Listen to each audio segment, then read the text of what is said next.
All right. Welcome to our first Harney event for 2026. My name is Phil Triantafylopoulos.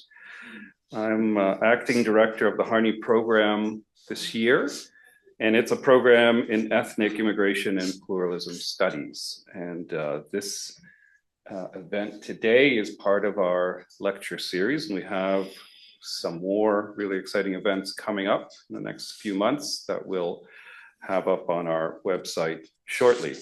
So, Canada's gone from a reputation as a global success story, a kind of exception in the politics of immigration policy where things work well and citizens express support for immigration, and they've been doing so or did so for decades, to a situation more recently where Canadians register some discontent and worry about the direction of the country with respect to immigration.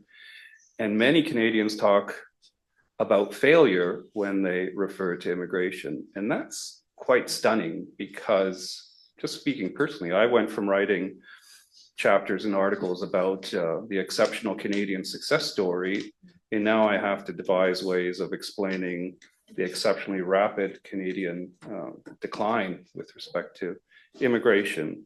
And I thought, why not call on an all-star team of commentators, thinkers, people who really dedicated themselves to thinking about the same set of questions and coming up with some compelling answers to help me and the rest of us puzzle this out. And that's the point of today's panel. And it's my great pleasure. I was saying a minute ago in the back that I feel like a manager of an all-star team, or in hockey, the coach of an all-star team, where you have all this talent and you're wondering how we're all going to utilize it in a fair way. I'll do my best, and I'll start by introducing our panelists. So I'll go in alphabetical order. Tony Keller is a columnist at the Globe and Mail. In a career of over more than 30 years, he's been editorial editor and member of the editorial board, not only of the Globe, but also an editor of the Financial Post magazine and a managing editor of Maclean's magazine, and also a news anchor at the BNN. A born and raised Montrealer, and I assume a Habs fan. Yeah, thank goodness, Tony. I get you to explain otherwise. He graduated from Duke University and then went on to do a degree at Yale Law School, where he was a student, I found out, a member of the same cohort as our director of the Harney program, normal director of the Harney program. That makes me abnormal. That's not a good choice of words. Anyway, Ayelet Shakar. So she asked me to say hi, which I've done, but I'll do so again. Tony's been a visiting fellow at the University of Toronto Faculty of Law and the Woodrow Wilson International Center for Scholars, the late, great Woodrow Wilson Center, I think. It's now been... Seems to still have a website. Does it? Okay. And he's won Canada's National Newspaper Award for editorial writing. That was in 2016. He's the author, importantly for us, of Borderline Chaos: How Canada Got Immigration Right and Then Wrong. Marta Morgan is a leader in economic policy and in foreign policy, and has held a number of senior leadership roles in the Government of Canada. She's currently a senior advisor on the government relations at Macmillan Vantage. Marta was Deputy Minister of Foreign Affairs from 2019 to 2022 and Deputy Minister of Immigration from 2016 to 2019. She's broad experience in the development of economic policy at the Department of Finance and Industry, and 6 years as Vice President of Competitiveness and International at the Forest Products Association of Canada. Marta is a fellow of the Public Policy Forum and is the co-chair of the International Economic Policy Council at the C.D. Howe Institute. Marta is also a board director at the Lester B. Pearson College of the Pacific and was a member of the Transition Board for Sustainable Development Technology Canada. Andrew Parkin is a dear and esteemed colleague here at the Munk School and also one of Canada's leading commentators on the mood of the country. He's executive director of the Environics Institute for Survey Research, a not-for-profit agency created in 2006 to conduct in-depth public opinion and social research on issues shaping Canada's future. Last but not least, Mireille Paquette is professor in the Department of Political Science at Concordia University, where she holds the University Research Chair on Immigration Policy. Mireille is the director of the Institute for Research on Migration and Society at Concordia and leads several projects under the CIFREF research program. CIFREF stands for Canada First Research Excellence Fund, which is a kind of supersized social sciences and humanities research council agency. And that contributes to a big project called Bridging Divides, Immigrant Integration in the 21st Century. Mireille's work focuses on comparative immigration policy and examines the role of bureaucracies in shaping immigration policy. She's also interested in changing attitudes towards specific immigration programs and political debates around the use of technology in the immigration sector. So, hope you agree, it's a pretty stellar cast of panelists. How it's going to work. So we're going to, We're going to go from about now to 6:30 or so with a moderated panel discussion. So I'll pose some questions to the panelists and they'll weigh in, and there'll be opportunities for people who weren't addressed directly to chime in as well. We'll do that, as I say, till about 6:30, and if all goes according to plan, that'll give us some time to hear from you as well. So if you have questions as you're listening to the discussion, please make a note of them, either mentally or in some other way, and we'll get to you with a microphone. I'm supposed to be typing into one of these microphones. We'll get to you with the microphone so you can pose your question to the panel. Okay, with that, I'll start with an icebreaker. So this is to everyone, and maybe we'll go just in this order for now. Yeah. So, as I said at the beginning, Canada's immigration policy was widely seen as a success from the late 1990s through to just a couple of years ago. What made that success possible? And why has the conversation shifted so quickly from success to failure? Martha, you want to get us rolling? Sure, I'm happy to kick us off.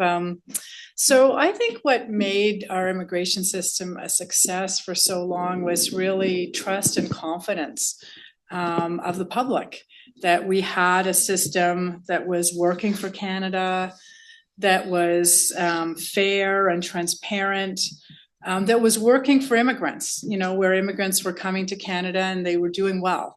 And that became kind of part of the Canadian story.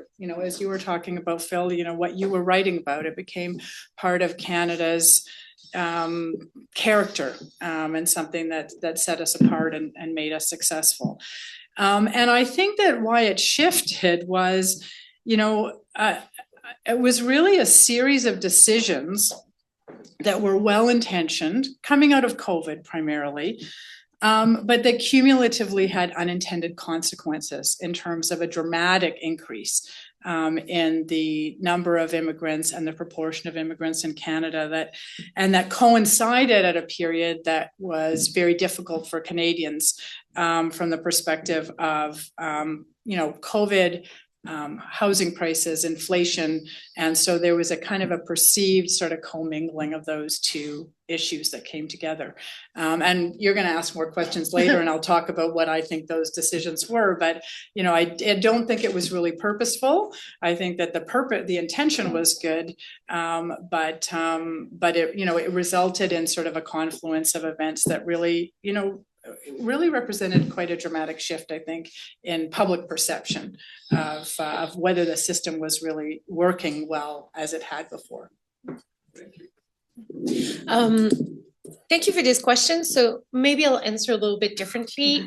So when I teach about these things and really inspired by Phil's work, we always talk about kind of the trifecta of Canadian exceptionalism. So attitudes and public support for immigration was the result of three things. So Canada's geographic isolation, which meant our capacity to, number two, really implement a selective immigration system.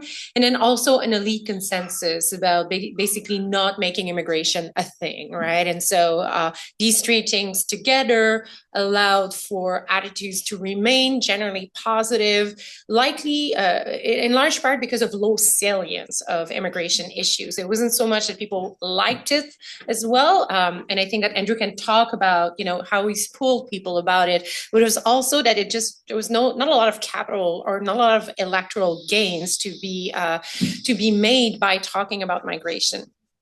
And so then Phil asked us, why has the conversation shifted so quickly?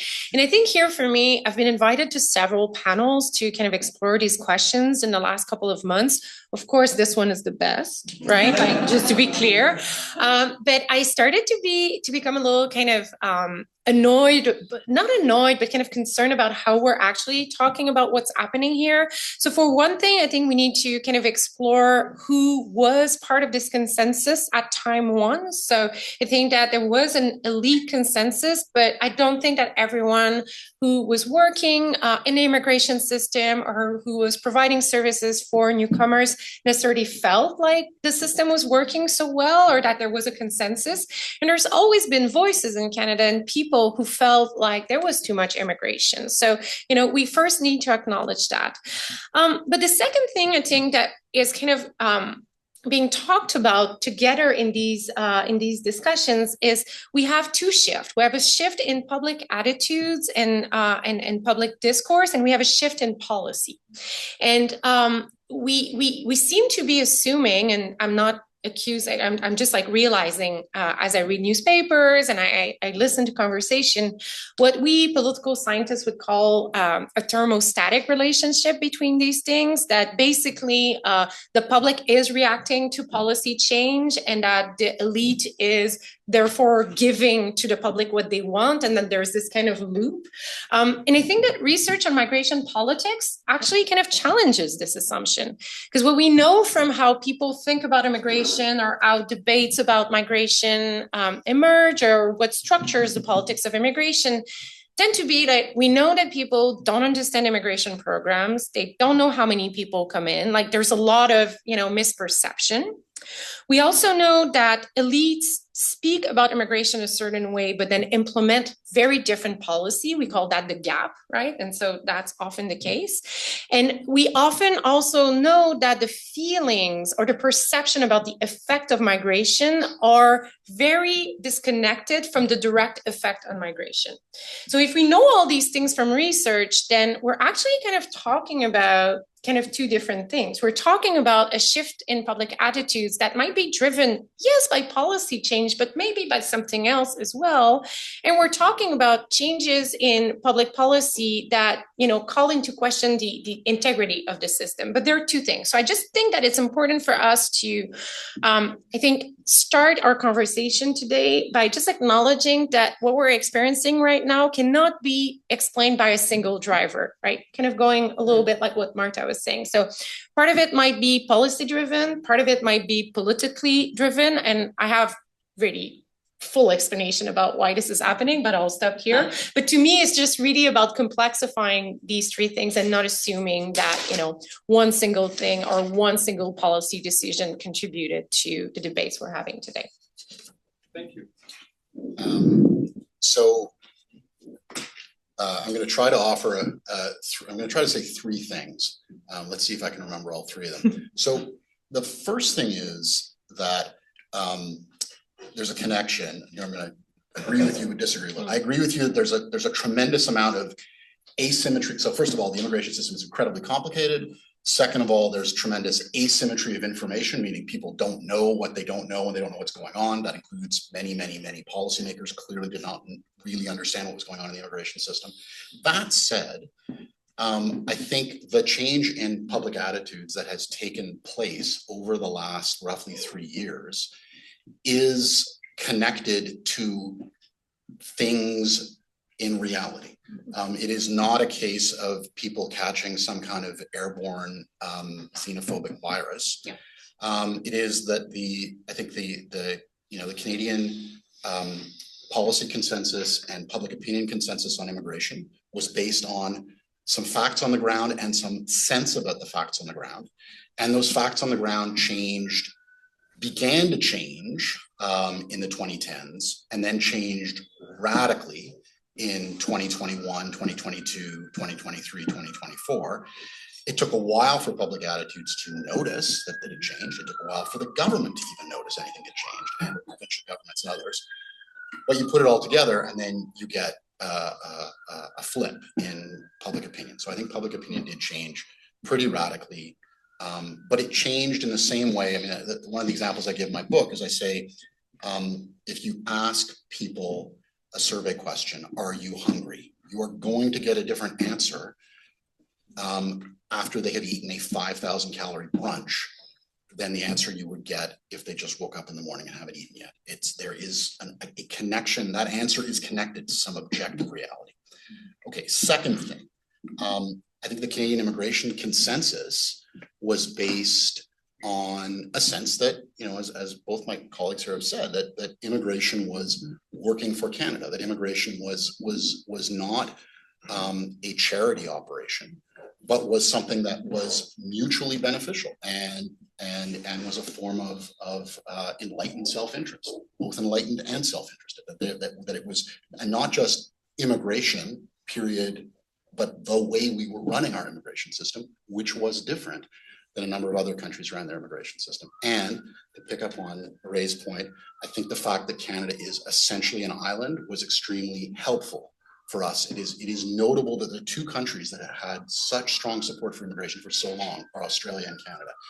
My argument, again, in this book is that it is one of these paradoxes of Canadian immigration, that border security and the fact that we have way more border security, or had way more border security than the United States, allowed us to have a much, much higher immigration rate than the United States. This is one of the things that I talk about in my book, which most Canadians are not aware of.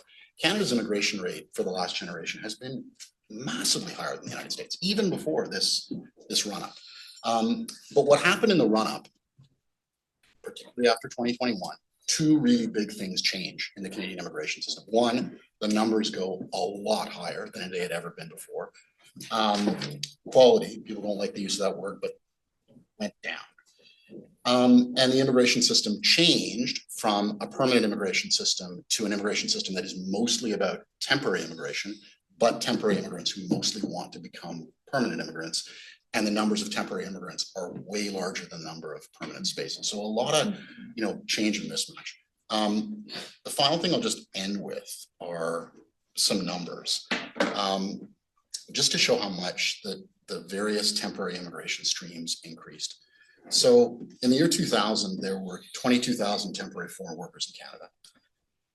By the end of 2024, there were 236,000. So temporary foreign workers went up 1,000%. By the way, the temporary foreign worker program is by far the smallest part of the temporary immigration program. Students, we went from 123,000 foreign students in 2000 to more than 2 million by the end of 2023.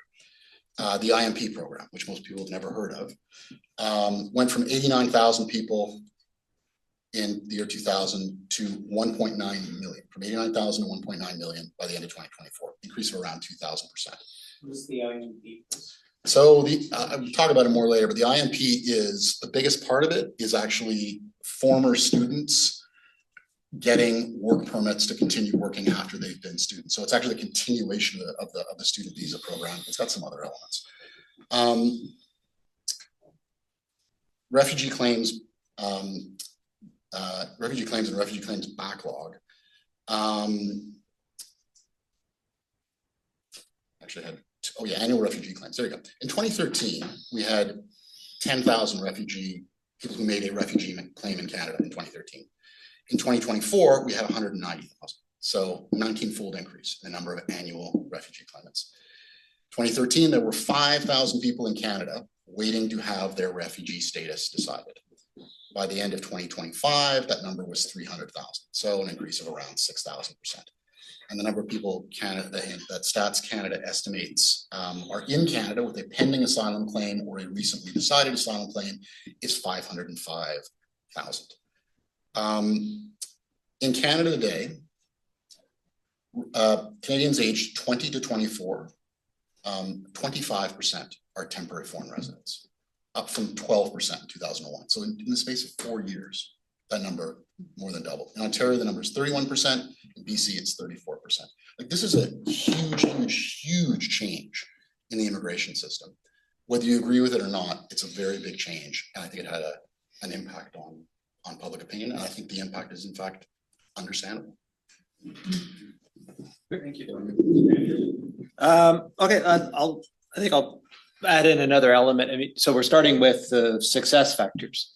And if I go back to the switch to the point system in the 60s and coming out of the 60s, I think it's important to remember there's two sides to the coin, right? So the point system means favoring human capital as your selection criteria. The flip side of the coin means stop favoring Europe. And support for the first part is not a surprise. What's interesting in Canada was support for the second part. That what really was successful was that over time it became gradually less and less controversial that we were diversifying the source countries and therefore diversifying our population. Now, I'm saying less controversial, I don't mean unanimous consensus, right? But over time, that's kind of what the consensus was more about. The consensus again.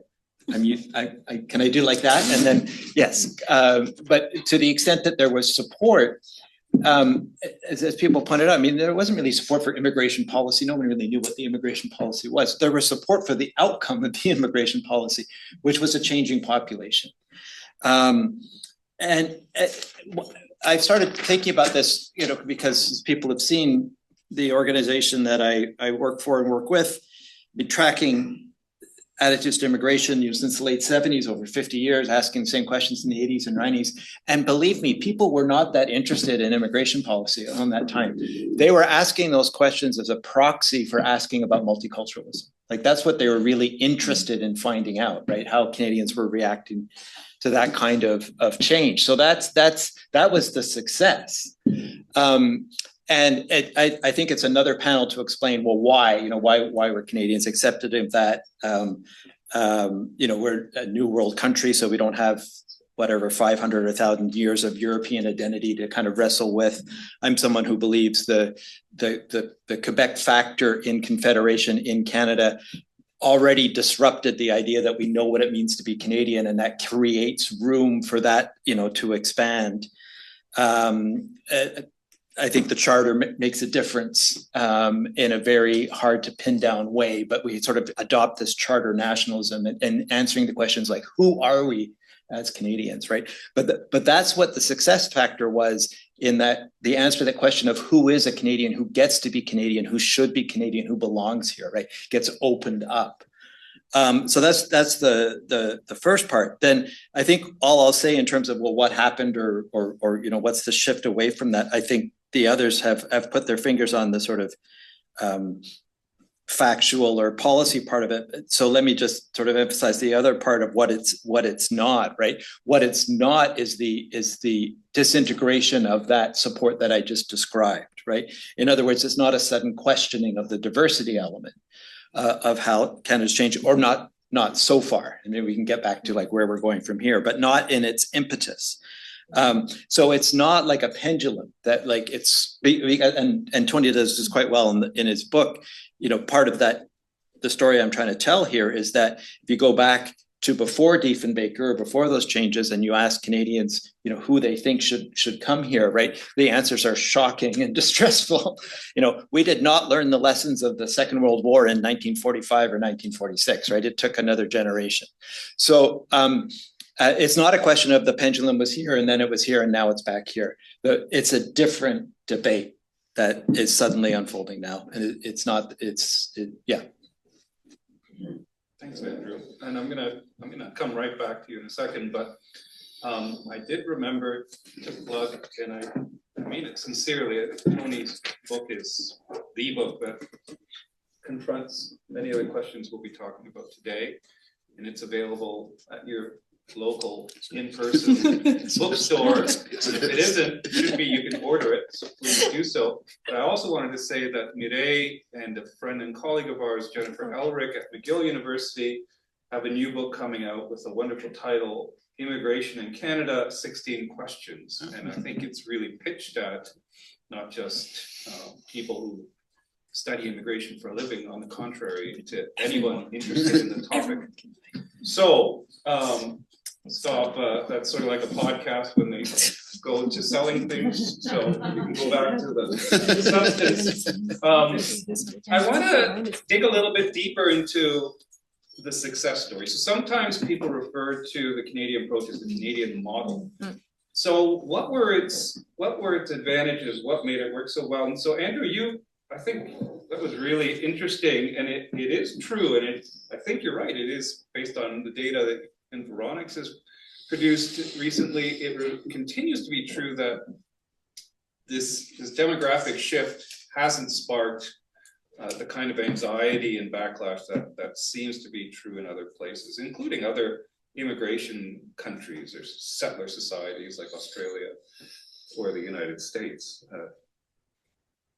So, and in fact, when I was thinking about this, it struck me that 2022, you guys recorded the most favorable response to your yearly, what do you think of immigration question? I'm paraphrasing, but basically that. With 7 out of 10 Canadians saying, yeah, I'm good with it.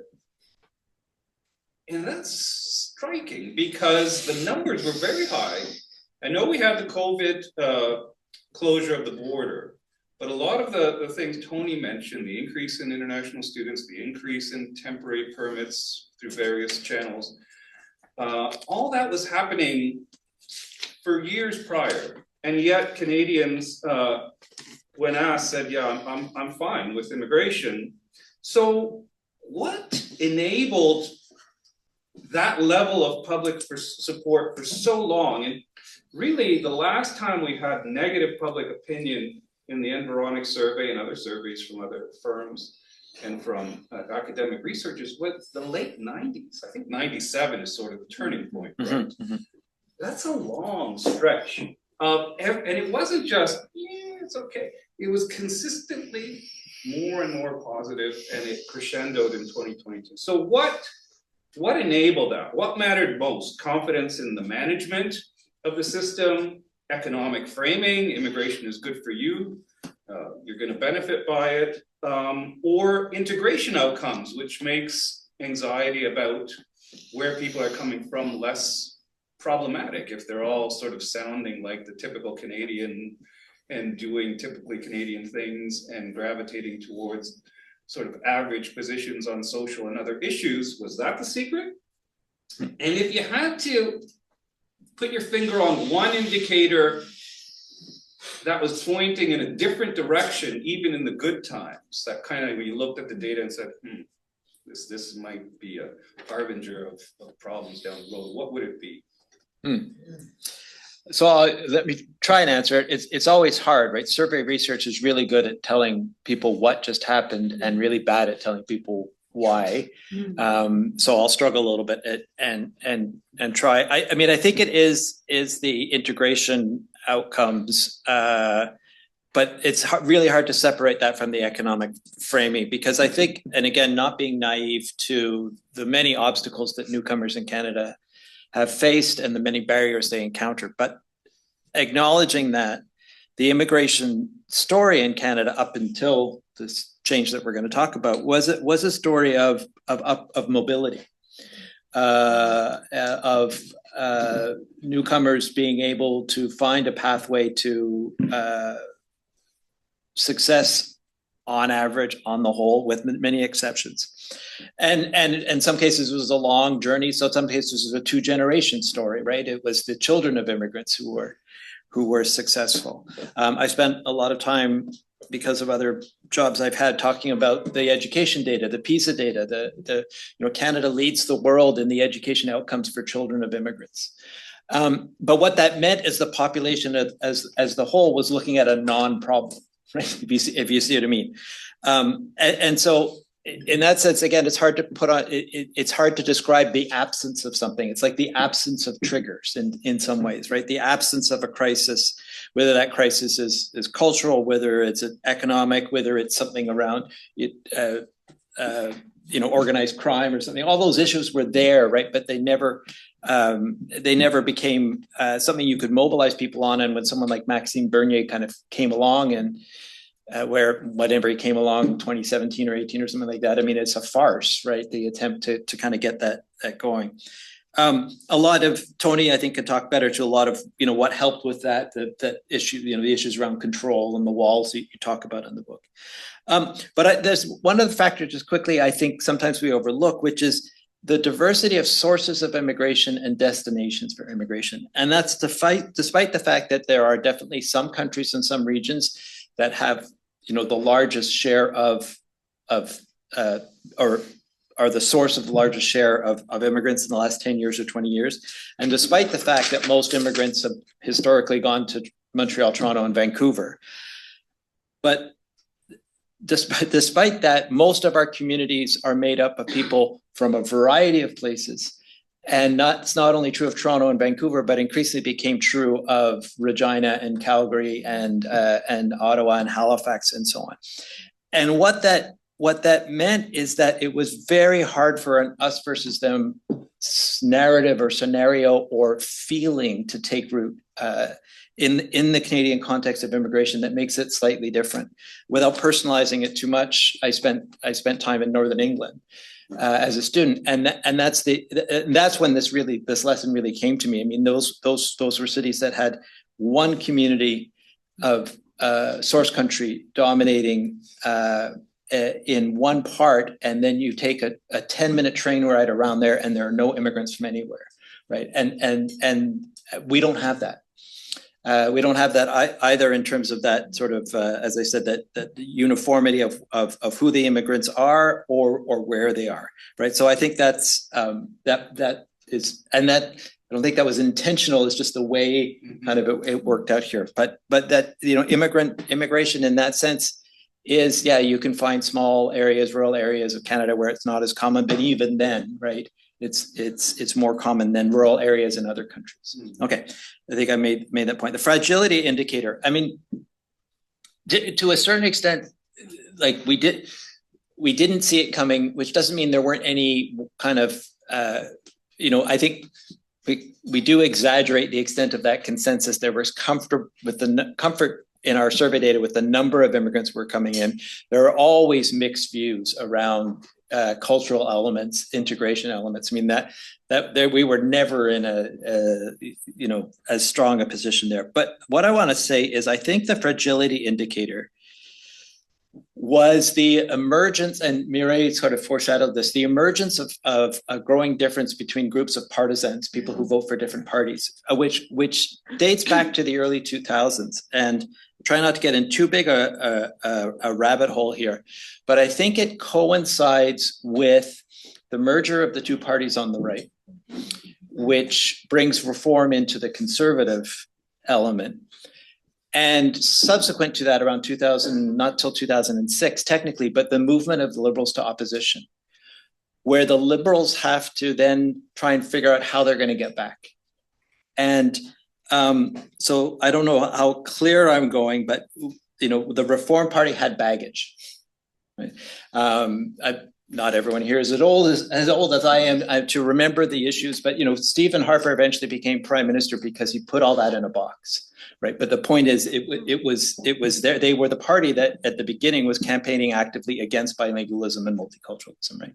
And when the parties merged, they had to put that in a box. But if you're a Liberal trying to claw your way back to power, you're going to pull that out of the box, right? So there were political scientists would call this kind of party entrepreneurship. There were reasons why it started to emerge. The Conservatives made a number of missteps in the 2015 election or the run up to that and so on. All of which is to say, you could see the politicization of the issue coming long before the public opinion on the comfort level with the numbers started to change. The last thing I'd sort of say about it to try and hammer my point is, Liberals were really enthusiastic at how they handled the Syrian refugee crisis in the 2015 election, and how they were able to turn that into an element that mobilized their jump from third place to first place. But from a political sociologist point of view, it would have been much better if there'd been an all-party consensus. Whatever that, and I'm not saying one party was right, one party was wrong, right? But the very fact that like, it's not necessarily like the outcome is great where we ended up and how many people we ended up welcoming, but the fact that ended up being an election issue in retrospect, maybe not super. Tony, I think you can jump in on this point too, but there's spaces, please.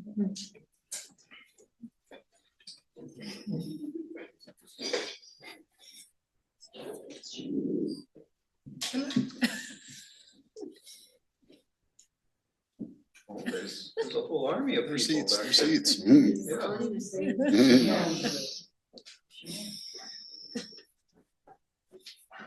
Okay, great. So, Tony, did you want to come in on that? Yeah, let me jump in a little bit on this. Let me see if I can, because there was a whole pile of stuff that was said here that I thought was great, and I wanted to sort of refine a little bit if I can remember what the heck I was going to say.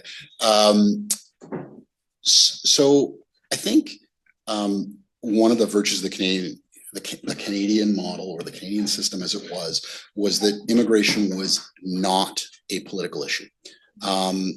For a fair amount of time, Conservatives and Liberals have not been arguing about immigration, have not been disagreeing on immigration, have not been campaigning against one another on immigration. I would argue, to sort of follow up on this point, that the Liberals kind of did make immigration a political issue. And what I am hopeful of, and what I think we're seeing, is that we're not going to end up in a place like the United States. American politics has become hyper-polarized on immigration, but from both sides. The Republicans are the party that is against immigration, period, full stop. The Democrats are the party that will not do anything to control the border or to limit immigration or control immigration or to talk about immigration in any sort of what I would describe as reasonable way. I think it is remarkable and a very good thing that the Canadian immigration consensus has been restored by the Liberals, not by the Conservatives defeating them in the election and then the Liberals getting to run against the Conservatives by disagreeing with them and then having this polarized left-right immigration thing, but by the Liberals saying, okay, we're going to try to rediscover the center, which is a very good thing. I think you asked in this question, why does it seem like support for immigration was actually going up and then suddenly it craters? And that's sort of what again, there are people on this panel who know the survey data better than I do, but that's sort of what I see. And I think there's a kind of good story in that and a bad story in that. I think the good story is that Canada is a country with a much higher level of deference to elites than the United States and some other countries. And so if elites told them, as became extremely urgent in 2021, 2022, Canada has a labor shortage. For your benefit and to save our economy, we must have much, much higher immigration, and in particular, much higher levels of temporary immigration. Canadians said, okay, you told me that. I was already supportive of immigration. I'm now even more supportive of immigration. The bad side of that story is if people no longer believe that, which starts to happen in 2023, 2024, you get a much bigger problem than just, people are unhappy about immigration. You get a story about Canadians losing faith that their government is actually competent and broadly losing faith in elites. And that is where that's where populism comes from. These people don't know how to run this. These people can't control this. These people don't know what they're doing. I've lost faith in this system. So I think that is my fear. And again, I think the Carney government is an interesting attempt to find a center that has largely disappeared from American politics for the moment. Thank you. Can I ask you something, or do you want to come in on this point? Well, as you wish. You're the boss. Well, I'm a listener. So, yeah. So why don't you come, because I can tell you Yeah. want to come in on this Yeah. one, then I'll ask my question. Yeah. I just wanted to, we can debate about, elite positioning and all of that. But one of the things I think that's missing from the conversation is that we're not an island on this, right? And so I am from Quebec. Maybe you can tell. But I've also done a whole kind of program of research on episodes of politicization of immigration. So places where migration became a topic. And there's some drivers, mostly political, so it's mostly about party competition. But one of the things that is also really documented and is currently also documented by someone in the room that I can see where she is, Ethel in the back. But it's like, we are actually, okay, yes, thank you. I don't have my glasses. Is that, part of this debate is also the result of foreign attempt at bringing in debates in our society, right? It's the Brexit playbook, it's the, and so a lot of the debates and a lot of the most kind of anti-immigration rhetoric doesn't come from party, doesn't happen in parliament, doesn't even happen in the media. It happens on social media, it happens on TikTok, it happens on memes about Alberta separating. I went to see her talk about this this week. It was amazing. But so I think that we should not assume that all of this is the result of failure by our parties. So, that likely we can discuss, but there is a much bigger picture going on. The same way to say that we're not geographically as isolated as we used to. So, we're going to get more people coming from the US, even if we were able to control Roxham Road for a little while, but this will continue happen, right? So like the cat's out of the box, but the attempts also at using migration as a wedge issue and to destabilize in general Canada are documented, they're happening. So there's also these forces that we need to take into account, right? And so there's the policy story, there's the elite story, but I really think that if we don't think about this more seriously as one of the strategy in which, this organization and debates in Canadian society is attempted to be, influenced by other actors, we're also kind of missing the plot here. So just wanted to say that. Okay. So here's my question. You're, I mean, without exaggeration, the world's expert on the intergovernmental affairs of immigration in Canada. Yes. So to what degree was it a positive contributor to the success story that we're sort of mapping out? And is it fair to say that it's also part of the story of why things are failing? Because by empowering, so an anecdote. When I was on leave the last time, I spent it in Germany, and I was invited to talk to a table of people interested in innovation in the German state of Baden-Württemberg. Oh, yeah. And so this was the minister president, their version of the premier of the state, and some big shot from the various companies based in and around Stuttgart in that state. And when I told them about the provincial nominee program and the role of employers in sort of pushing forward people to get, they were saying, we want this, and you could see them talking to the minister, President Kretschmann, and he was, this sounds very good. So, of course, different versions of federalism operate differently. My point is that this is very unique to Canada, but did it perhaps empower certain provinces more than it might have otherwise, and empower employers in a way that they became active players in the immigration system, and also shift Canada from a permanent migration system with one step apply, you're either in or you're out, to this multi-step Byzantine maze that begins with temporary permit, temporary extension, PR, and then maybe citizenship? Good question. Lots of questions. So I am, I guess, the world foremost expert on intergovernmental relation. So yeah, Canada is very unique when it comes to our immigration system because we do have an intergovernmental component to it. So provinces can do things. This has been enacted by bilateral agreements between provinces and Ottawa.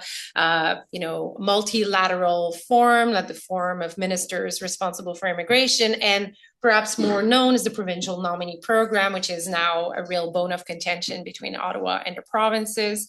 And I think that there's a lot of voices right now who explain what we're experiencing in Canada as a result of kind of drift or capture by interest, right? And the story goes, it's because provinces kind of brought the system somewhere else because of the PNP. So our provinces kind of, perverted the skilled migration system, or employers also were able to influence the government so much that then, we got to high levels of temporary migration.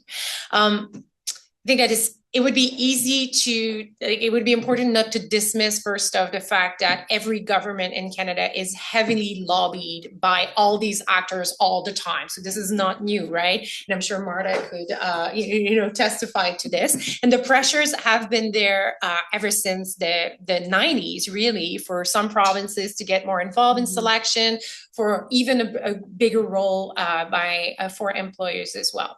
So these pressures aren't new. There's an argument to be said that maybe those pressure came to, kind of a halt at a certain moment.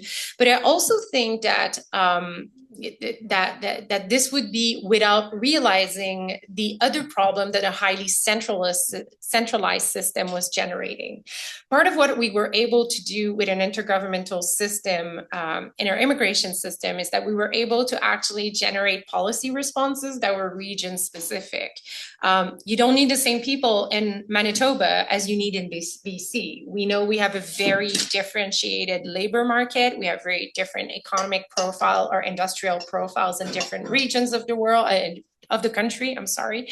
And so the old system was there was no possibility for provinces to actually be able to respond to their specific labor market need through immigration, also had a lot of unintended effect. And we're not to know if that system continued to operate, how we would have responded to the pandemic, how we would have been able to respond to specific labor market demand. So I think that I wouldn't see necessarily provincial or employer involvement as the cause of the issue. I would maybe agree more or want to tell you that part of what's happened is that the intergovernmental integration was not high enough actually to allow for provinces to realize what they could do with immigration and what they could not do with immigration. Because part of the policy story when it comes to immigration in Canada, and I'm sure you've all kind of felt this or heard this at other moment, is that we want migration to do a lot of things for us. Right. And the preamble of our Immigration Act is kind of a good example of that, right? It's supposed to do population, linguistic renewal, economic growth, basically name it. Like we want immigration to do it all. And other things have changed in the Canadian Federation at the same time as our immigration system has changed, or fiscal federalism system has changed. Provinces have received, according to some of them, less money. They've struggled to finance their health system. They've struggled to finance their education system. And for a lot of them, immigration became the only way to do what they are supposed to do as a provincial government, right? Which is to, make sure that university runs, make sure that school runs, make sure that services are being provided.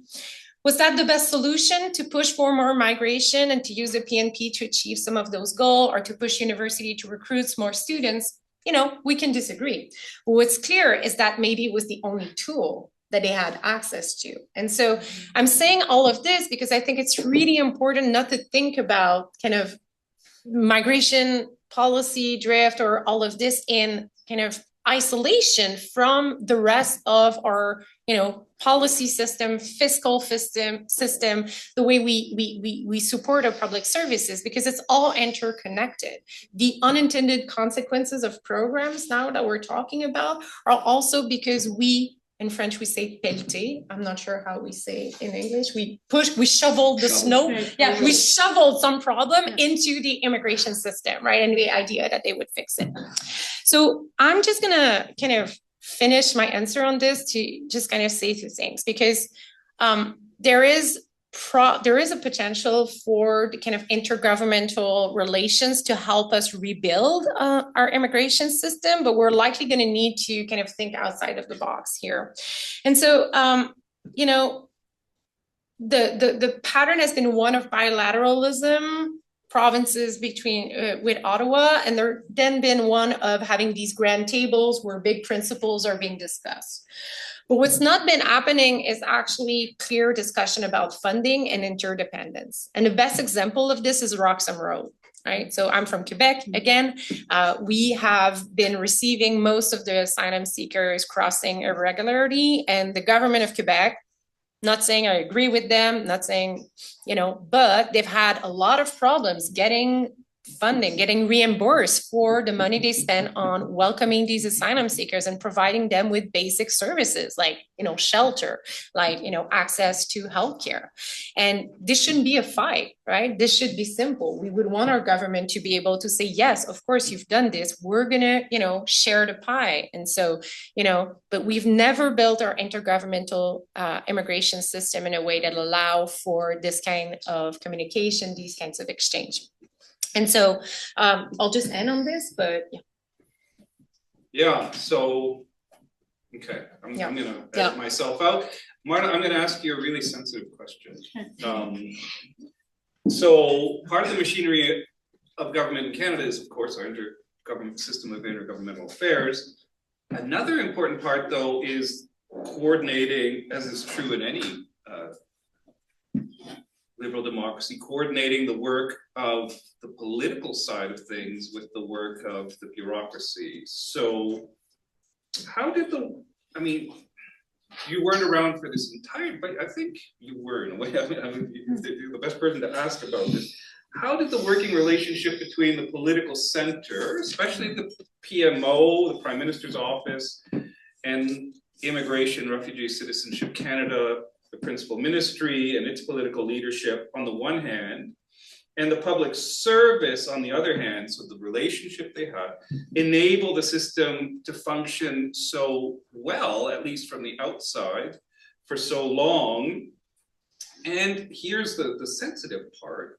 Were there elements of that relationship that weakened over time and created problems, both with respect to crafting policy and perhaps even more importantly, delivering policy? So did something go really well with respect to the machinery of government for a long time, for decades? And was there something that started going wrong in the period preceding the decline? So what went well? So I think that what went well in our system for so many years, and I think Tony's book did a great job of laying this out, and I think really kind of got to the heart of the matter. So kudos to you, Tony. Excellent investigative journalism. But I think what went well, I think and I'm going to look at it from an operational perspective, because that's a perspective that I think uniquely bring to this panel as somebody who was responsible for the operations of the immigration system for 3 years, from 2016 to 2019. And I can look back to the period that preceded me to understand what really went well. And I think what it was is really that the policy direction and the operational management of the immigration system was well aligned. And as Mireille noted, we had the benefit of Canada of really having a very controlled immigration system. So much as we were pro-immigration, we were, pro-integration, we had high public support, much of that, I believe, rested on the fact that we were uniquely able to take a very cohesive, well-managed operational approach that aligned with the policy direction and the political direction of the day. When you really need that close collaboration between the Prime Minister's office and the Minister of Immigration and the various departments is when you're implementing significant changes to the immigration system, or when you have big challenges or crisis moments. And I think that sort of that I'm going to call it pre-COVID, because for me, everything kind of goes before and after COVID. You know, some examples of where it really worked well. Jason Kenney's revamp of the economic immigration program, right? That was a big lift. We had a waiting list. We had a 6-year waiting list of people wanting to get in on the economic immigration program. He returned people's applications and their money and said, we're starting again. We're going to have a program where people can get in 6 months if they're selected. It's going to be points-based and it's going to work much better. And because he had, you know, the air cover from the Prime Minister and the Prime Minister's office, he was able to do something that was, you know, relatively controversial at the time, but proved to be very effective. Similarly was the Trudeau government welcoming Syrian refugees. You know, that was broadly supported by the Canadian public. It was seen as an expression, I think it was seen as an expression of Canadian values in the world. And it actually became a bit emblematic of the Trudeau government's approach, where immigration really became seen as a tool and used as a tool of foreign policy, in my view, a tool to express Canadian moral values in the world for the good of humanity. And it started with the Syrian refugees.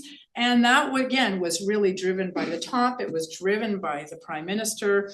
And you need that when you're when you have a big change or a big new initiative, because it doesn't just involve one department, it's multiple departments, it's multiple ministers. And so, you know, having that leadership as well and that close coordination is really important.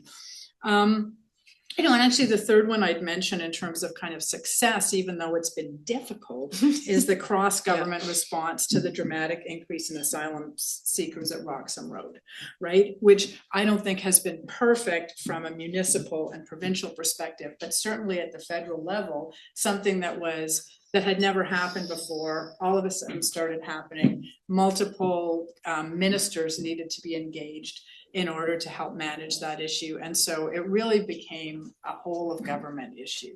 So I do think that the issue that you're raising, Phil, of, you know, when does the leadership need to come from the top and when has it worked well?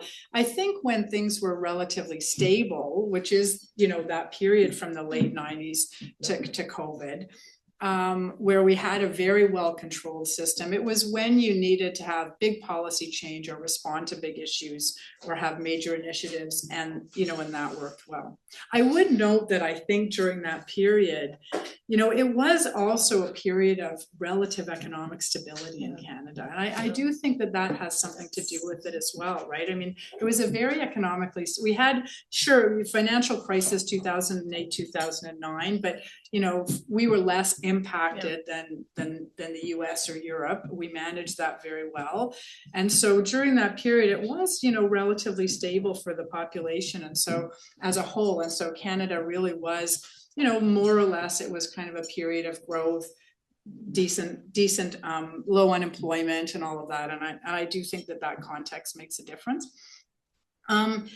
So then, you know, when does it start to fall apart? Not really, from my perspective, an issue of so much whether there's the, you know, the right kind of leadership and communication from the center. I actually really think that there were a number of pressures on the government and that led them to take policy decisions that from an operational perspective turned out to be challenging. And I'm happy to talk more about that now, or if you want to go move it into the next phase. I was going to jump on. So we've gone from what went reasonably well, and now we're entering into the what So what happened. went- yes, yes, Question mark, hands Yes. in the air, head shaking. yeah. So, I mean, as someone who's sort of observed things, talked to some people in IRCC, I was always struck by their combination of very innovative thinking and, you know, when Jason Kenney became minister, many people in IRCC were so relieved because they had these great ideas about express entry, what would become the express entry system, other things. They had a minister willing to work with them to see it through. So innovation on the one side, but also hugely cautious on the other. Like, we can never get ahead of public opinion. We have to be watchful. We have to be careful with numbers, etc. Clearly, something happened in and around COVID, after COVID, where either the public service suddenly lost its caution, or they were, and this is, I'm going to be frank, I mean, they were kind of bulldozed or pushed into supporting operationally decisions that were significantly more expansive, like nothing we've seen. Now I sound a bit like Donald Trump, like nothing we've seen since the days of Laurier. No, I mean, you really have to go back to the turn of the 20th century to see anything this ambitious. And my question is my intuition right? Was there pressure? Where was it coming from? Was it coming from the minister at the time? Was it coming from the prime minister's team? You know, yeah, what happened? Well, thankfully I wasn't the deputy minister then, so I can just purely speculate. But you know, look, I think that when I look at what has happened, what I see is a series of decisions where you can imagine what the impetus for those decisions were. But the challenge was that those decisions and those policy decisions or program policy decisions each cumulated to really open the door, particularly on the temporary side, in a way that hadn't happened before. So I'll just give you some examples and what I think drove them. I think because on the permanent resident side, on the permanent immigration side, yes, the government had ambitious objectives. The government saw a growth in the Canadian population as a stimulus to overall economic growth, for sure. But that was a gradual planned increase. And, you know, that I think, would that be the only increase that we've seen? We wouldn't have the numbers that Tony gave us, and nobody would be talking about this. But, you know, here's some kind of examples of the kinds of things the kinds of decisions that were made and that kind of cumulatively resulted in significant increases post-COVID, in kind of COVID and post-COVID. One is during COVID, the government had set these ambitious targets and we weren't letting people in the country because of COVID, right? So rather than decide to just reduce the number of permanent immigrants, keep the standards the same, but reduce the numbers, they decided to reduce the standards so they could hit their targets, right? So that made it easier for people to stay and become permanent residents with, you know, less education or, you know, less points on the point system, let's just say. It made it easier for people to stay. I'm sure it seemed like the right thing to do at the time because they had published targets that they felt accountable to meet, et cetera, et cetera. Then I think there were concerns during that period for the well-being of students, right? Like we were reading articles in the paper about, you know, 9 students in a 2-bedroom apartment and, you know, students having a hard time, you know, making it, and COVID was making everything so difficult. So increase the ability of students to work full-time. Increase the ability of students' spouses to work full-time. That's coming from a good place. It's coming from a place of wanting to be fair to the people that we've brought here to study in Canadian institutions. But the challenge with that is then it makes it a lot easier for students who are here, who really are want to be on a path to labor market and permanent immigration, to be here not really primarily to study, but primarily to work and hopefully to be able to stay. So it opens the door, I think, to a different kind of student coming who has different objectives, and to more students coming, because it's easier, frankly, to, be a student if you can be working full time. So that's another kind of another I think example where seems like a fairly small decision, but it accumulates with the other decisions that are made.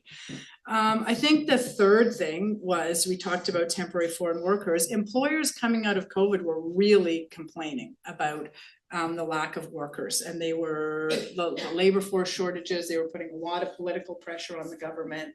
The government took the unemployment standard, like it always used to be that you could only have temporary foreign workers in certain industries or in other areas where the unemployment rate was low. They took that all off, right? So they removed the barriers there.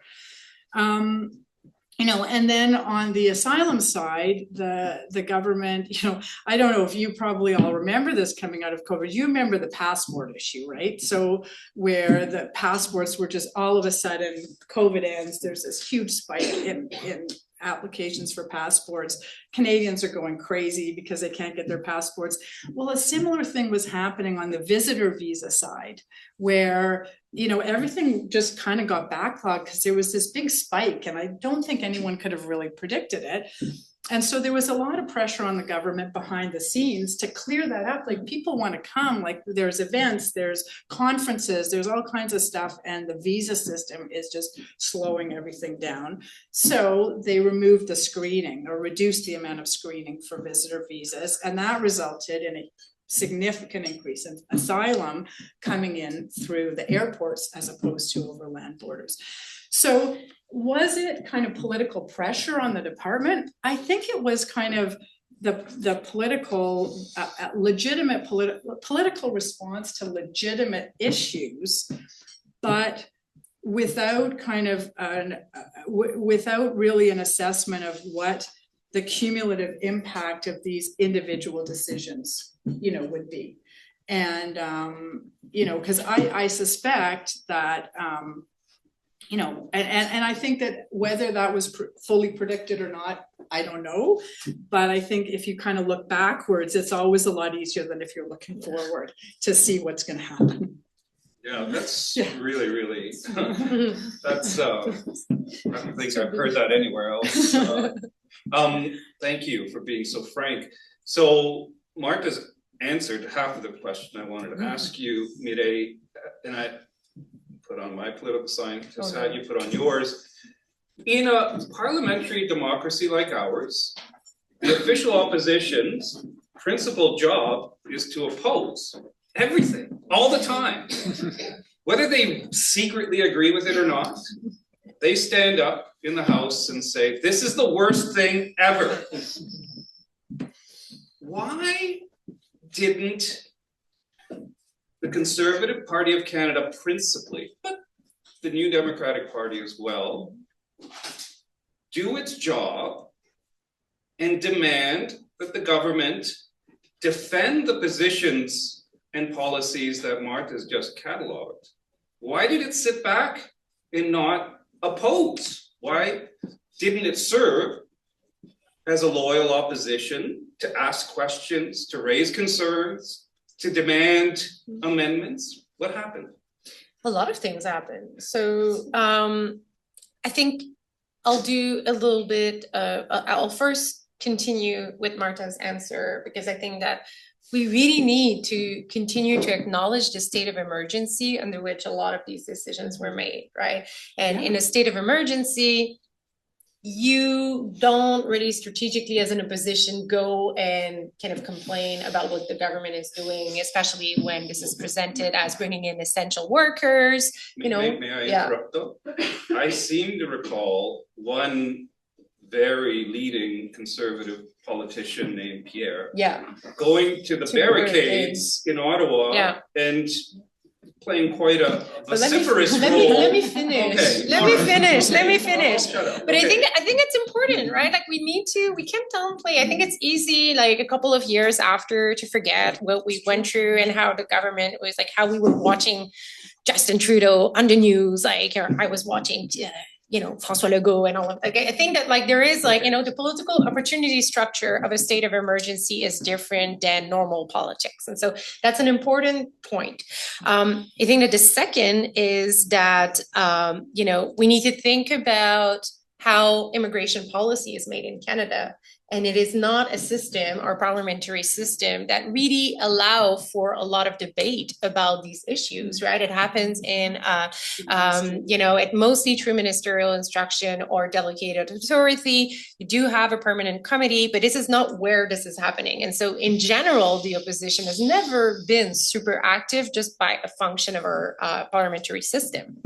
Up until recently as well, and you've published about this, the electoral incentive to kind of talk about immigration policy and to kind of also present a view that might have been a little more critical of what was perceived as pro-immigration policy was not there as well. So the risks were and remain quite high for any Canadian party that's attempting to win an election just by virtue of our electoral geography. And again, citing you,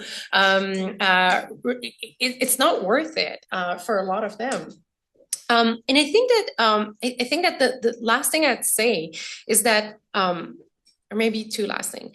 I think that, I really buy Marta's stories about the fact that a lot of these decisions were kind of decisions in the weeds also, right? That she knew about, that some of us that are reading like the Gazette and get very excited about, but they're quite difficult to communicate to voters in general. And so that, combined with the risk made it, not super appealing. And I also just want to reiterate what I said. I don't think, and you were talking about Poilievre at the barricade, I don't think that nothing was said. I think that it might not have been said in a way that was grand party, grand discussion, but might have been very targeted to specific subgroup of voters on particular venues. And so, just that would be the answer I would. Phil, do you want to give me a moment to try to answer this? I'm gonna give you more than a moment, but I want to, why don't you go ahead? Let me answer this question, because you asked a very specific question about why did the Conservative Party, which opposed the Liberals on every single policy under the sun, never say one word about immigration until roughly 2024. And there's a very specific reason for that. There's several reasons, but the one I'll start with is the one that I think will surprise people.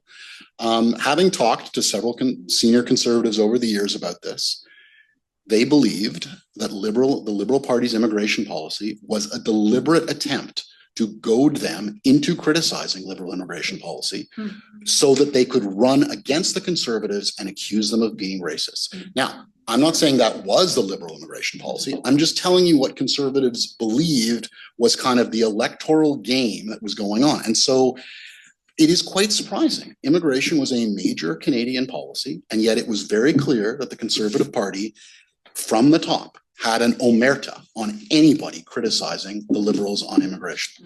That may have also been electorally wise on the Conservatives' part, because again, as we've said, immigration was popular, the poll numbers are high. They waited until the public turned. And now the Conservatives have gone much further and are criticizing the immigration policy of a couple of years ago as if it's still the immigration policy, which is also like not connected to reality. But again, voters take some time to catch up to what exactly is going on, because the immigration system is very complicated, very opaque. And so they can be mad about something 3 years ago and think that it's still the system as it is today. So that's super interesting. I think you might have told me that at Luxembourg, because I remember someone mentioning this to me. Okay, well, here's my question to you, journalist Tony Keller. So your newspaper and the press as a whole. I'm guilty of this too. Not this. So No, I am.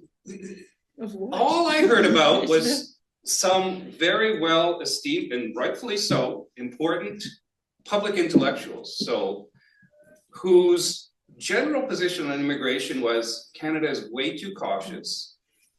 We've always been too careful. We have to be much more ambitious. We need to hit 100 million by the end of the century. Same. And not one person a whole, the editorial board, I would say.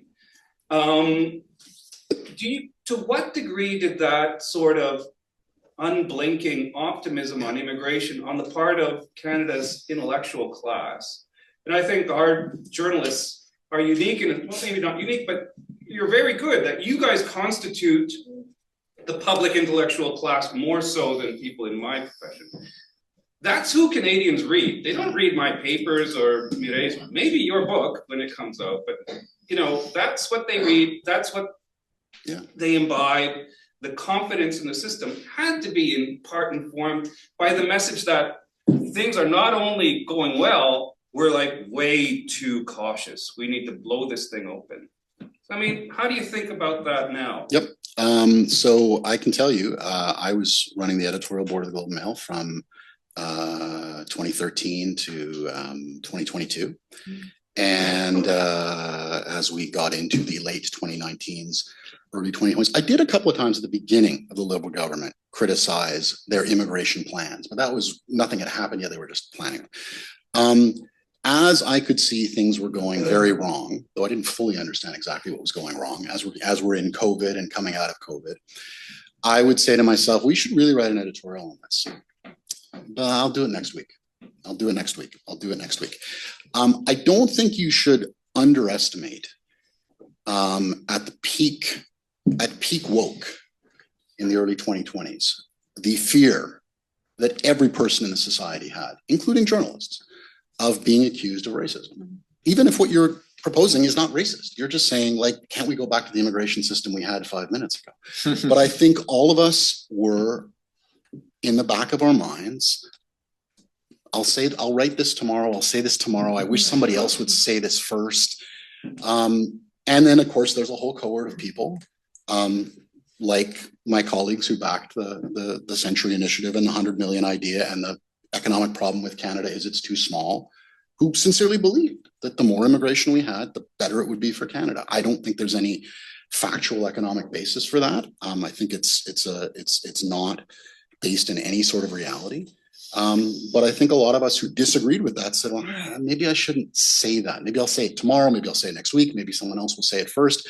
And I finally, in early 2023, started writing about this. And a lot of other people started writing about it at the same time, because I think the facts on the ground were so compelling that a whole series of things were not right about the immigration system. And I have to say, in the talks that I've given on this book and all the things I've ever written, no one has ever accused me of being racist. People have said, you're wrong about this, you're wrong about that, I disagree. That's fine, that's fair, that's normal. But no one has ever said that's a monstrous book, because it's a pro-immigration book. But it's about, you know, limits and reasonable management of the system for the benefit of Canada and immigrants. But I'm not sure, had I said exactly, you know, it's all about the moment. Had I said exactly the same things in 2021 or 2022, I don't know. Would there have been a different reaction? I don't know, because I didn't say them. Well, as the sort of host and moderator of a panel, I have to say you guys are extremely honest. This is really excellent. Andrew, so to what degree, so when Tony started publishing more critical things in 2023, lots of journalists started publishing critical things about the connection between housing and immigration. I mean, that was the big one for a while, but there was suddenly a story about immigration and a critical story almost every day. To what degree was that responsible for that sudden shift in public opinion? So to what degree was the Canadian public primed by media coverage? And this sort of gets back to a point Tony made earlier, that the shift in public opinion was based on what people were actually feeling and experiencing. And two things can be true at once, right? So they may have been feeling and experiencing things, but what role did the media play in this turn? That's the first question. The second question is, now that it's fallen off a cliff, public opinion on immigration, how long are we going to be in that state? So I'm looking forward to answering those questions. Can I Yeah, of add- course. add- Absolutely, just absolutely. quickly to the other ones and lots of jumbled thoughts as you all say great things. Just on the conservatives, I mean, just kind of to sort of paint the picture in a little bit. I mean, I think they were constrained by two things. And one is that I think many conservatives did conclude that they lost the 2015 election because they bungled the issue. And they didn't want to do that. So there was a reason why there was a reason why, if it's true, the Liberals were trying to goad them. Yeah. It was based on something. And the other thing that is they were squished by Donald Trump on the other side, right? And the need to not play into that either. So that's just part of the context. I think the point that Tony just made is one I haven't rehearsed, and I'm not good at talking about this sort of how do we talk about immigration without getting accused of being anti-immigrant. But it is, if I think about what I said earlier, which is that, a lot of what we took as support for immigration was support for multiculturalism. That does mean that in our minds, the issues were tied, and that did make it harder. It made it harder to untie them. I mean, if I'm not mistaken, and Marta will correct me if I'm wrong, but Jason Kenney moved the Multiculturalism Secretariat from Heritage to Immigration when he was minister, if I'm not mistaken, right? So like people wanted those things to be together. So we're that's just a little bit of the legacy. The one other thing I'll throw in, at the risk of again going down a rabbit hole, and Maria will correct me on stuff. So I've said this before, but when I would present our data before 2022, when things were positive, to an audience outside Quebec, there was always someone in the audience that would put up their hand and say, "Yeah, but Quebecers don't think that, right?" And I would say, "No, there's like hardly any difference. Quebecers don't really feel that different about immigration." There is this sort of sense that Quebecers were kind of anti-immigrant or racist. It's like, why? Because they were talking about the capacity to receive and integration, right?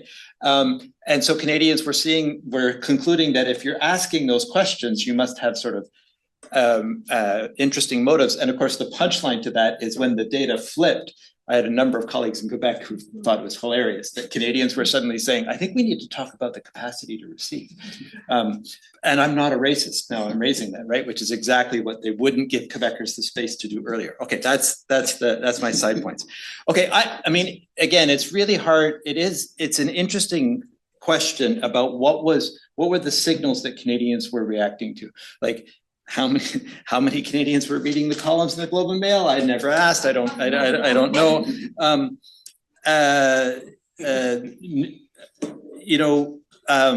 And also the numbers that you were speaking to before were compelling. Like people's social realities was changing, and again, I should always stick to empirical data and, all balanced out and weighted and so on. But like, why not just talk about personal experience instead? So one of my children went off to university with a budget, and in the first 2 years, rent tripled in the city that they lived in. And that leaves you with your head scratching, like what just happened, right? And that was right at this time. So was it the media? Was it actual? The price, the housing issue and so on was interesting because housing was really expensive before 2022, right? So yes, housing prices were going up, but that wasn't like a new thing, that we were dealing with. But let me back up and just say again what I think was going on, because to the extent that there was a link with the housing issue, it wasn't, and in some of the reporting around this, I don't mean to criticize journalists, but people use shorthand and stuff, not just journalists, commentators, anyone would say like, oh, well, Canadians are blaming the immigrants for the housing crisis. And I don't think that happened at all.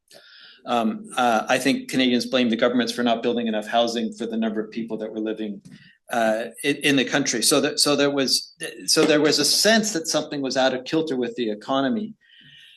But it wasn't the sort of sense that immigration had caused that. It was the sense that something's not, something is wrong. And I'm struggling to find the sort of scientific way of sort of proving how that sense that people get from their own experience, like mine, their own families, what they're hearing about, what other people are talking about, what they're saying on the media, it's almost impossible to sort of say.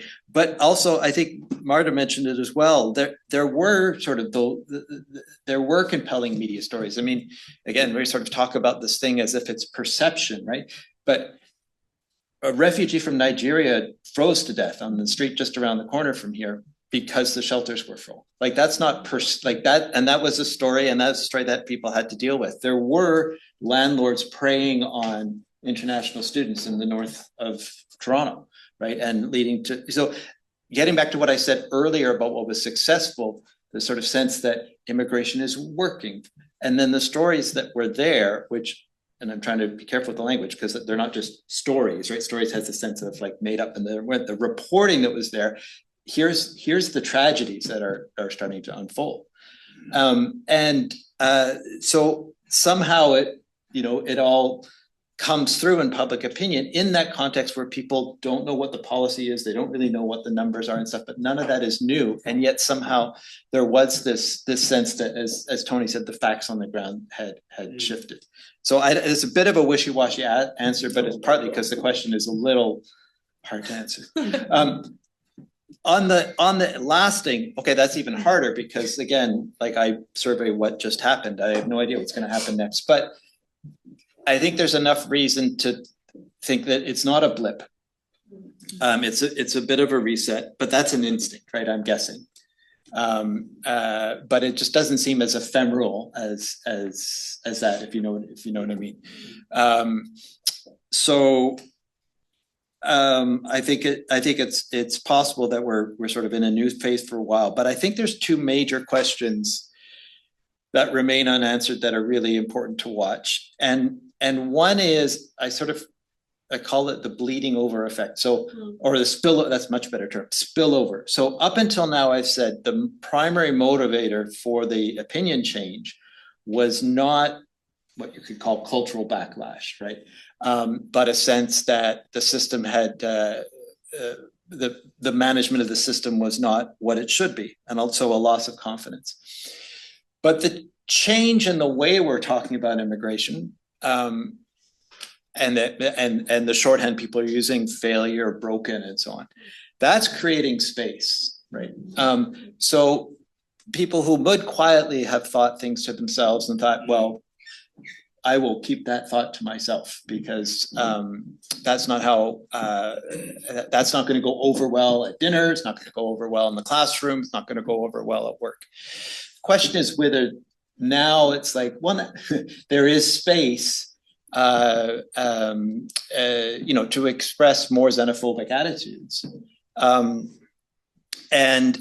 where that will go, right? And I think we really don't know. That's from the public opinion point of view, well, that's what I'm sort of most concerned to track, like the sort of, do we need more or less or whatever?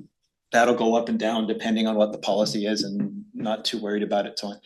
But the sort of less savory kind of things underneath that, because they have shifted a little bit. That's, I guess maybe I should have made that point. The comfort with numbers shifted a lot. The comfort with who's coming to Canada shifted a little so far, right? So that change dragged other opinions on a little bit, but not a lot. But whether that's going to crest and fall, like, we don't know. So, but the other thing again is back to the party politics of it. So whether the politicization, which is now the gap in opinions between supporters of the Liberals and the Conservatives, has never been as large as it is now. And so there's a real question now whether that will stick, and what that means going forward. And it's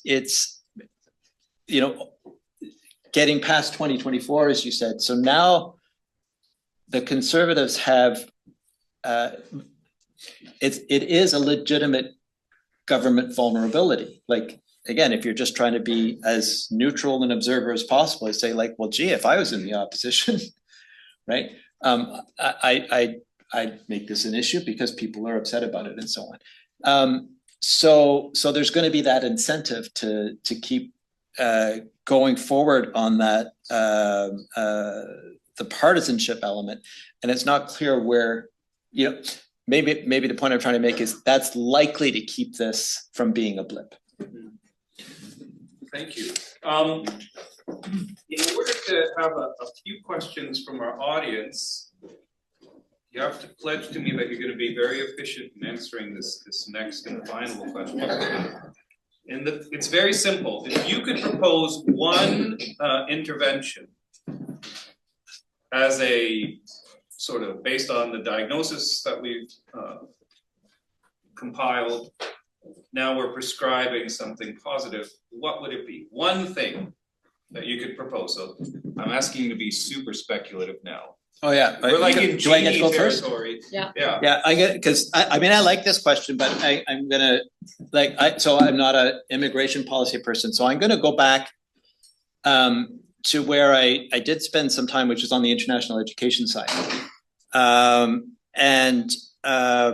so in other words, I'm proposing this because it's something I know a little bit about, and I'm gonna leave the real answers to the immigration policy people on the panel. If I had to make one change, I gotta keep it super brief. When I was working in education and in international education, and I had to go to Ottawa to talk about it, I was at first surprised that the international education desk at what was DFAID at the time was on the international trade side and not on the foreign affairs side. I had thought it was on the foreign affairs side, and then it was explained to me like, no, it's on the trade side. It makes money, right? It's like, oh, okay.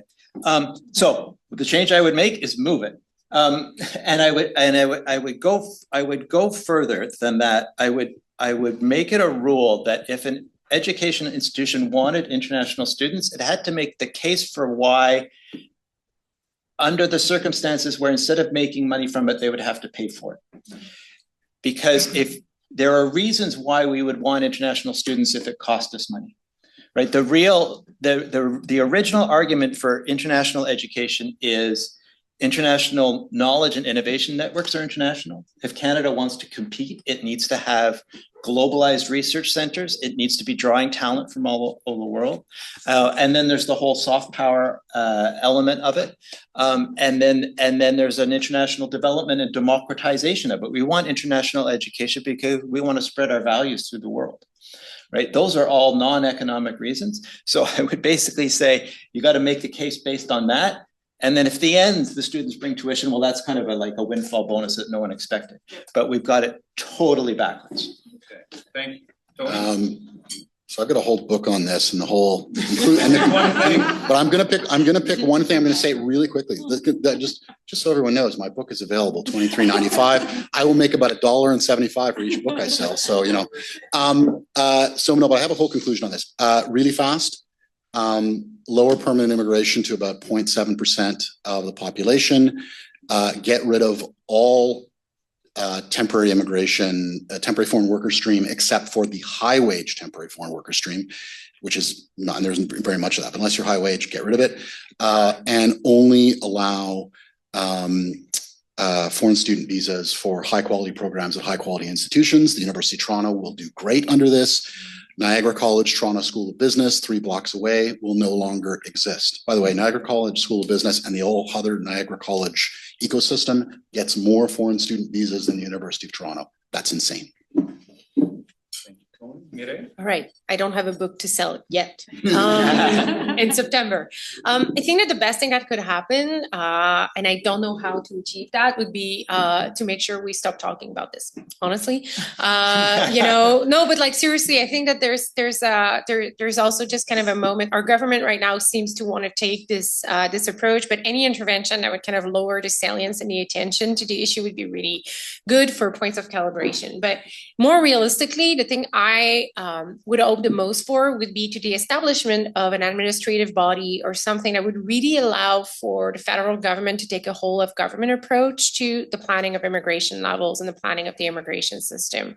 It is right now, not done that way. And it means that, if we want to be ambitious, because I personally still believe we need to be ambitious with our immigration targets, but we need to think about the trade-offs, and we need to think in terms of building infrastructure and think about all the externalities that will go about that will be the result of this change. So it's not just operational, but it's grand planning, and we have rarely done that in Canada. We've never had a population policy. We've kind of never thought in those terms. So if we were able to do this, that would be my goal. Is it the right time to do this? I don't think so, because we should not talk about it. Mike? Thanks. I would say two things. One is to return to a much more simple economic immigration points-based system and remove a lot of the complexity that we have right now. It makes it so challenging to run that system. And I'm not convinced as a long-term government employee that the public service of the federal government or provinces is very well positioned to have that fine and understanding of the labor market that we can do the kind of matching that we've been trying to do. And the second thing would be to double down on the asylum backlog. It's not good for asylum seekers. Yeah. And it's not good for the system, and it's not good for public confidence in the system. And it's tough when you get a big backlog, but I would make that a priority. Thank you. So I didn't thank all of you for coming on this cold January night. So thank you, and thanks to everyone online. If you happen to have a question online, you can pose it. I don't know how, but you can try to figure it out, and I'll look at them. So if we can open things up, so our partner here at Mount Hugh is going to come around with a microphone. Please state your name and very briefly pose a question. My name is Eric Kai.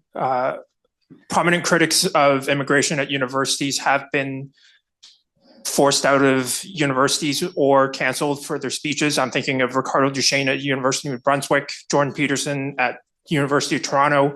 Gatsad hasn't retired from Concordia, but has been canceled.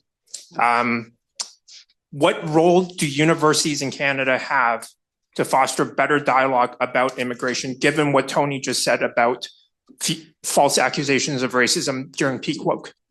So I would say let's get maybe 4 or 5 questions on the table, and we'll see how we're doing for time, and maybe we'll take another round. I think there was a queue right in front, and then there's 2 in this sort of universe there. Yeah. So.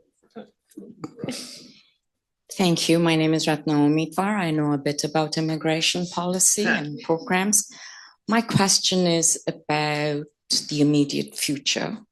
What happens, in your view, to all the international foreign students who came to Canada under these reduced standards, possibly with their spouses, able to work, no intention of really studying, but joining the labor market?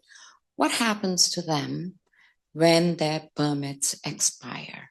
Do we have the controls in place, or are we going to see a surge of undocumented immigrants or a surge in asylum seekers? I would like to know your answer to that. Thank you. Thank you, and thank you for one of the most honest panels on this topic that I think I've attended. I want to look not to the immediate future, but to crystal ball future. Some research, particularly coming out of Europe, tells us a lot about how attitudes towards immigration are formed, and particularly around salience. Morel, to your point, we do know that attitudes towards immigration are foundational and they're formed very early on. So once individuals get to university, the kind of malleability around their attitudes towards immigration is massively decreased. So my question is, whose responsibility is it to separate the multicultural question and our multiculturalism and our multicultural values from how we actually run an immigration system, and not a selection system, but an integration system? And how do you communicate that to young people? Thank you. 3 pretty challenging questions. So why don't we open it up? So now you have to be very Canadian. Someone has to take the initiative. So I'll jump in on Rana's question, which is a really good question. I think this is extremely tough because the horse has already left the barn. When I started writing about this in 2023, this was one of the things I was most concerned about. I said that the numbers don't match up. We're letting in so many more temporary residents than there are permanent resident spots. There's just a basic arithmetic mismatch. I don't know the answer. There are other people here who've thought more about the inner workings of the government, but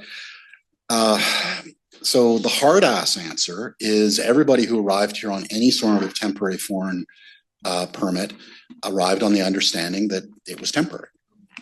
The softer answer, which the government is also clearly playing with, is to say we're going to let people stay who do not qualify. And you could see in the government's the immigration plan where they announced a permanent immigration level.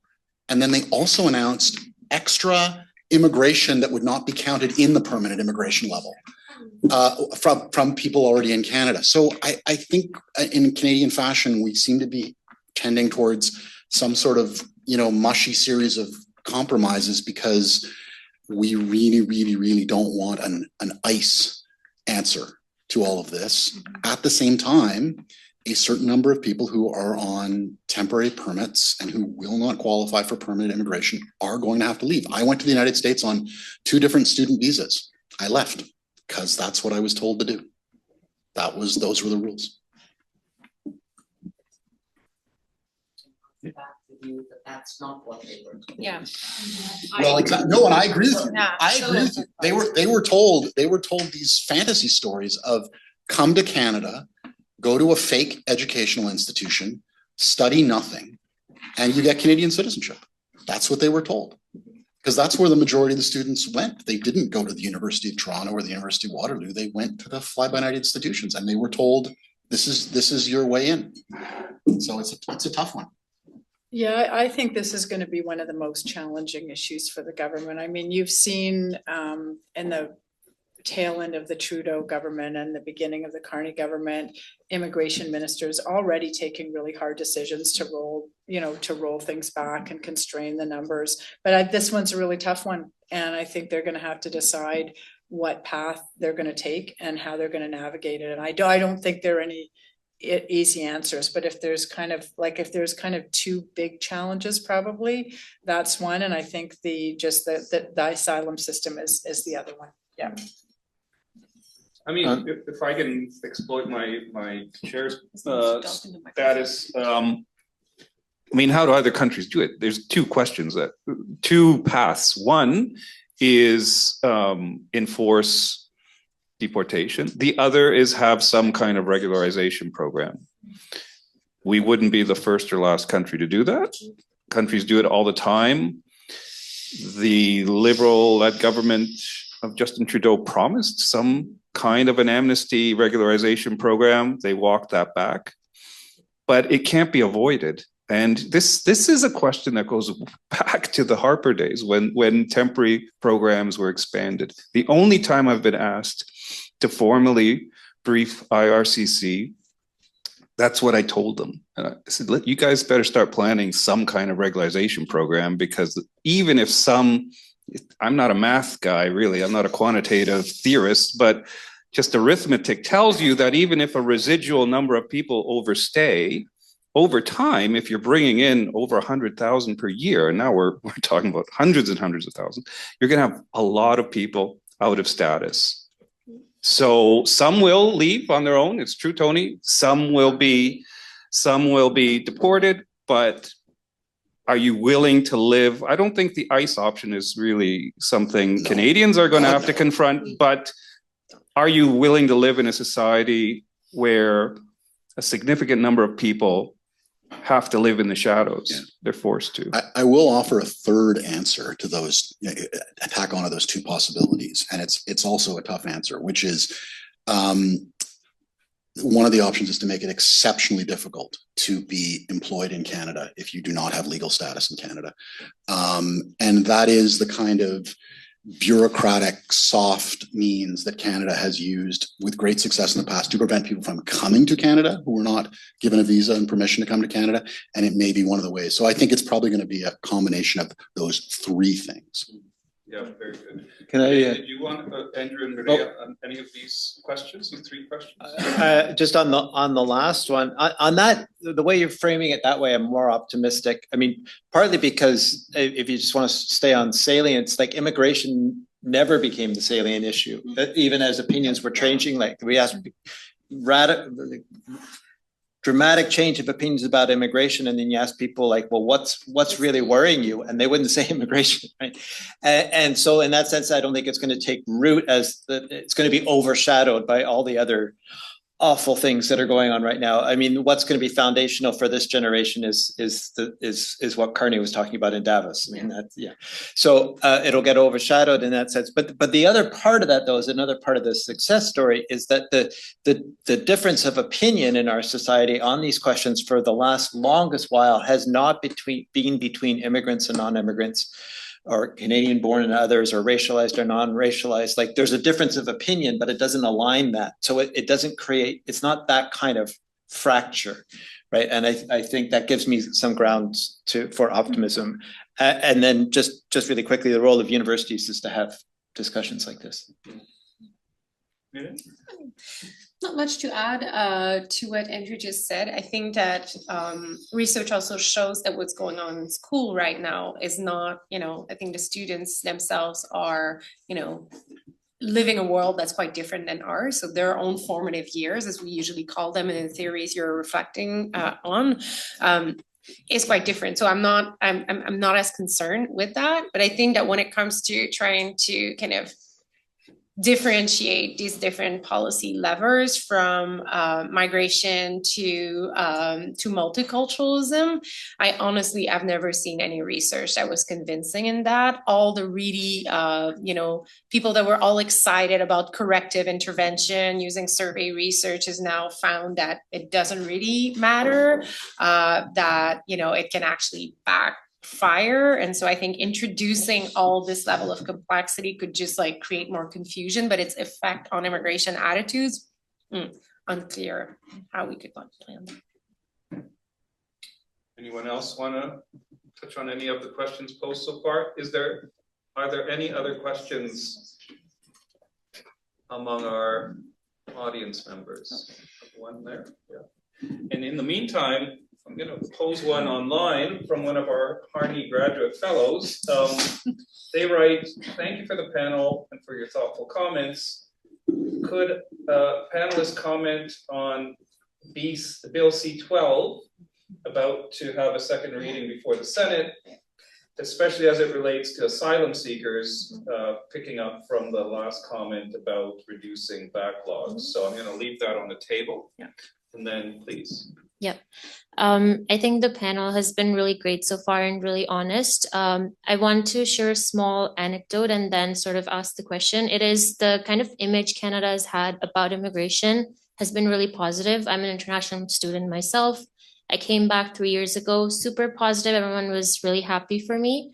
I visited home this year and everyone had a different story. They were asking me, how are you surviving there? Things are so bad. And Canada has really been bad to people who are there. And I think that the whole idea of sort of band-aiding this sort of narrative that has been created about Canada is going to be really hard because our immigration system flourished during a time when other countries were not really welcoming people, but that's not going to be the story for the next few years. So how do you see that brand that has been hurt so bad, especially in the past 2 years, sort of recovering in this global competition for talent that we will see and already are seeing around us? That's a great question. Thank you. So I think we'll leave it at 2, and you have to be world record speed in answering. I'll start with the last question about branding. I just finished directing a special issue on immigration marketing. I never thought I would write about this, but branding is a thing. And I think that this is an important question that taps into several things that we talked about. Part of the branding and part of the promotion, Canada invests a lot in to try to get people like you to come here and are being sold stories about, what's possible. So part of the brand will likely, if our system change, has to adapt. So that's one thing. But the other thing is that the brand itself is completely out of control of government. So I have several students now that are doing thesis and dissertation on micro-influencers and the role of intermediaries and private actors in selling migration opportunities, right? And so there's a limit to what we can do. And I wanted to answer this question because one of the things I wanted to talk about, we haven't really had a chance to talk about now, is that the migration world is changing. right? Like we can have this debate about how we're going to fix the Canadian system, but people don't we're not dealing with the same people as we used to, right? So migration opportunities are changing, new markets are emerging. You can just think of Emirates as a destination for work for high skill migrant, not just for low skill migrants. And so when we talk about getting the best and the brightest, that's not the same game anymore. And there's a question about, do we actually have a chance in that new kind of market? And should we maybe think differently about what is talent? And so we can discuss this later. But there's also a whole new kind of set of opportunities for migration that used to exist that don't exist anymore. So, we've been talking about migration a lot tonight, but we haven't really talked about humanitarian, this time asylum seeker, but, our global refugee system is falling apart. It's I don't want to do a Mark Carney of myself, but the world has changed. But that means that opportunities for protection they were already really small, but they're going to be decreasing so much more in the years to come. And so that means that there's also other ways to try to get people and to try to talk about the immigration system in Canada, focusing on mixed pathways and things like that. So I don't know whether that's a complete answer to your question, but I think that it's important to realize that this is kind of way out of the discussion of just what the government is doing anymore, and that the world is really, really changing when it comes to who wants to come and migrate here, whether they have other options, and how we should treat them to make sure that they could.